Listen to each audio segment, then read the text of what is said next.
Rise and Grind DMV. Happy Sunday. We are waking up to mostly cloudy skies across the area. We'll start to see a break in the clouds, but winds will be picking up. So keep it here. We'll have a full breakdown of that forecast up next.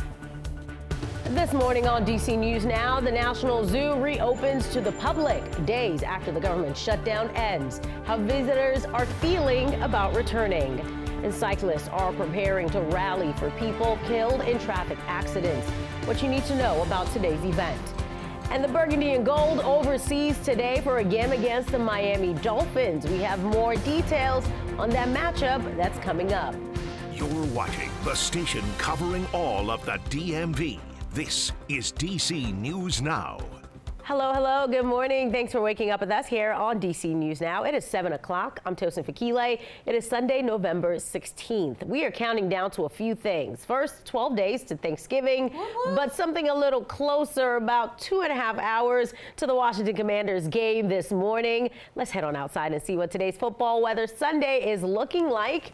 Here's a look at the National Cathedral. Looks like the sun may be coming up or the clouds may be breaking up. I don't know, but it doesn't feel so bad to kick off the day. Will it stay that way? Meteorologist Brittany Ward joining me on the desk this morning. So I ditched my coat this morning. Do I need to leave it where it is or do I need to pick it up? You know, I think you should have the coat close by because it's going to be windy today, and then we're tracking to cool down in that 7-day. But at least for football Sunday, I can't believe the Commanders are in Spain. I'm actually really excited. I'm very excited. I'm going to watch the game actually after the show. Like probably a lot of you guys. We're still going to be here. Yeah, we are still going to be. We are still going to be here, and I'm pretty sure a lot of people in the DMV are probably starting to get ready to head out the door right now. Maybe getting ready for tailgating right before the game. Overall, not looking bad as we kickstart your Sunday. Again, we're waking up to a few clouds, an isolated shower back off to the west, just west of Front Royal. But other than that, radar showing you the entire area, seeing those dry conditions, and that will be the trend through most of the morning, all thanks to a cold front that's slowly pushing through at this hour. Future radar showing you those showers that are off to the west could start to make their way into the Luray area as we head between that 8 to 9 o'clock hour. But again, Washington, D.C., we're in the clear. We will start to see more peaks of sunshine as we head through the day, but it's going to be windy. So keep it here. We'll have a full breakdown of that forecast, Tosin, up next. All right, Brittany, thank you. We'll check in with you soon. We begin on Capitol Hill. Congress returns to the Hill tomorrow after last week's bipartisan vote to reopen the government. Now, with the government back open, more places are reopening, and that includes the National Zoo. DC News Now's Dave Laval reports from the zoo in Northwest DC. What happened? Tariq Muhammad and his sons have a lot to see. They drove up from Gainesville, Virginia for the reopening of the National Zoo. You want the children to experience, the animals and nature. And hey, come here. The animals are welcoming back visitors for the first time following the end of the 43-day shutdown of the federal government. I think the zoo is cool because you can see like giraffes, elephants, like animals you never really see. We didn't know if we were going to be able to see the zoo and the museums and whatnot around here, so glad we got to do it. The zoo is among the 7 Smithsonian museums that reopened Saturday. By Monday, all 21 of them and the rest of the Smithsonian buildings are expected to be operating again. The National Zoo draws roughly 2 million visitors from around the world every year, and not being able to see the various exhibits because of the government shutdown definitely hurt. It's hard to explain to them that the zoo is not open, and that my oldest son, he just kept asking to come to the zoo, asking. So disappointing because we didn't get to see any of the cool animals, so it was sad. But the zoo has reopened its gates to those wanting to see lions, tigers, and the rest of the animals. At the National Zoo in Northwest, Dave Laval, DC News Now. Lions, tigers, and bears, not polar bears. Brittany, panda, this beautiful black and white 4-year-old Baoli and Ching Bao. Take a look, the panda cam, it's back up and running after the government shutdown. We're gonna have this up during the show. So panda. All right, let's cut off Brittany's mic. But the zoo's open, so go check it out today. All right, 7:04. The government shutdown, it may be over, but millions of Americans, they're still facing hurdles because of it. People who receive SNAP benefits may have to reapply entirely, and Agriculture Secretary Brooke Rollins says it's because of fraud. She says the Trump administration is telling SNAP recipients to reapply because of new data showing thousands of dead people receiving benefits. Funding for food stamps largely stopped earlier this month because before some states temporarily funded benefits. For now, Rollins says recipients can expect to get full benefits by Monday. In Prince George's County, a free food giveaway to help ease the burdens of families still feeling the impacts of the government shutdown. Councilmember Ingrid Watson hosted an event yesterday. They gave out food at Reed Temple AME Church in Glendale. Helping everybody, and in this time that we're in, people aren't trusting anymore. You know, they just went back to work on Thursday. They've gone 43 days without pay. They're scared how they're going to feed their kids, how they're going to put them in daycare, what they're going to do, you know, and so this is kind of our way of really giving back to them. And there are a few more food giveaways coming up. One is November 20th at 1 p.m. at Greenbelt Community Center and 11 a.m. on November 21st at Fountain Community Enrichment in Upper Marlboro. And of course, DC News Now will continue to bring you the latest on the government reopening as those lasting impacts resolve. We'll have the updates on air and online at dcnewsnow.com.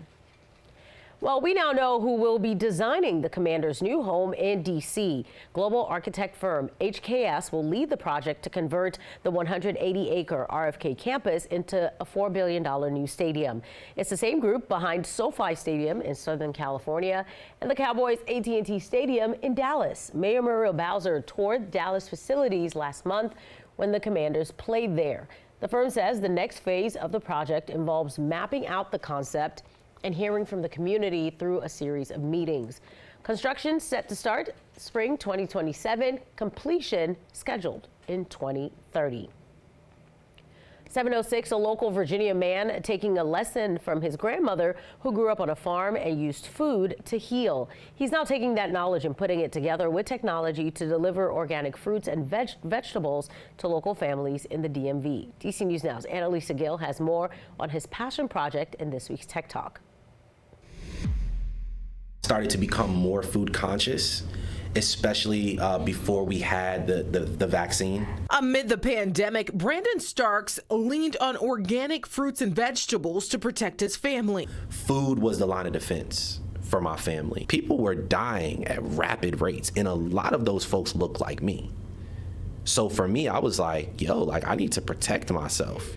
He's a former staffer for former Prince George's County executive and now Senator Angela Alsobrooks. I was on her county stat team and had about 20 agencies under me. Roughly 3 years ago, he started what's now called the People's Market, a subscription-based food delivery service that gathers produce from local farms in D.C., Maryland, and Virginia. A lot of our farmers use different methodologies, hoop houses, greenhouses. Some of those spaces are heated. The business was inspired by my great grandmother who grew up on a farm in Prince George's County.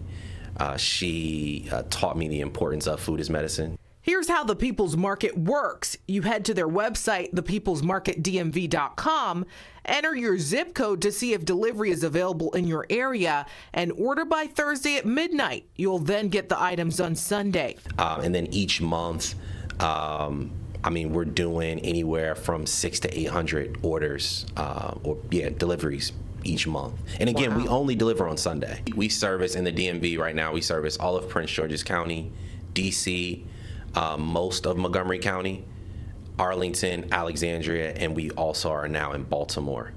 So we're in 2026, we plan to expand to places like Anne Arundel County, Howard County, Charles County. The company also partners with farmers markets here in the DMV. It's interesting because the winter is actually our busiest season. Wow. We always see a huge spike, like a quarter of an increase in orders. With this week's Tech Talk, I'm Annalisa Gale. Happening today, a bike ride to honor those killed in crashes. The Ride for Life takes cyclists from downtown Bethesda to the Lincoln Memorial. It's in conjunction with World Day of Remembrance for Road Traffic Victims. Locally, the ride honors Sarah Langenkamp, a mother and U.S. diplomat killed while biking on River Road in 2022. 11-year-old Summer Lynn hit by a bus while on her bike last month in Montgomery County. And James Anderson, the 16-year-old, was killed crossing University Boulevard in September. Loved ones describe the importance of today's ride. Our roads are for everyone. They need to look out for cyclists. They need to look out for pedestrians. And we know what the solutions are. We can just, adapt our behavior, and we can design roads so that everybody is safe. Today's ride starts at 10 a.m. in downtown Bethesda, followed by a rally at noon at the Lincoln Memorial.